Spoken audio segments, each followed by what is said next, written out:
ଥିଲା मोर pancreatic problem थिला से मो अनुगुड़ आसी से शुणिली सार सार जमी अच्छा ये बुर्लारे से सार को कंटाक्ट कर ଆପଣ ଆଗରୁ କେଉଁଠି କଣ୍ଟାକ୍ଟ କରିଥିଲେ? मु दिल्ली एम्स भी जाइली भुवनेश्वर एम्स विवेकानंद हॉस्पिटल भुवनेश्वर सबुठी गलापर सेठू भी से क्लीयर हेलेनी तेणु मुझे आसिली सार सहित कंटाक्ट कर ଆପଣ ସାର୍ଙ୍କୁ କେମିତି ଜାଣିଲେ?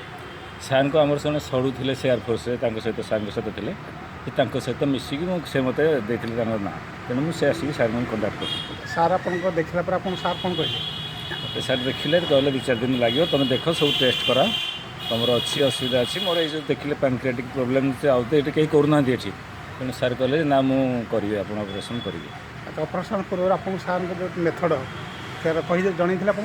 मत हाँ मत सार कहते मोर ट्रिटमेंट हूँ नोवेल टाइप ट्रिटमेंट मु लुण देकी करी कहले सर ठीक अच्छे आपको मोर 100% फेथ अच्छी आपड़ जमी करेंगे जहाँ भी करेंगे आई एम एग्री ଆପଣ ସେ ସମ୍ମତ ଥିଲେ?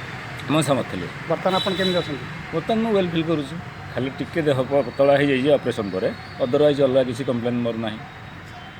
ଆଉ କେତେ କେତେ ଦିନ ହେଲାଣି ଆପଣ ସର୍ଭିସ୍ କଲାଣି? 18/7/2018 ହେଇଥିଲା ଅପରେସନ୍ ନିୟରଲି 5 months ହେଇଗଲାଣି। ଆଉ ଆପଣଙ୍କର ଏଇ କିଛି ପ୍ରୋବ୍ଲେମ୍ ଅଛି ଆଉ ନାହିଁ? ମୋର ଆଉ ପ୍ରୋବ୍ଲେମ୍ ଏମିତି ନାହିଁ କିଛି। ସାର୍ଙ୍କର ଆପଣଙ୍କ ପ୍ରତି ବ୍ୟବହାର କେମିତି ଥିଲା?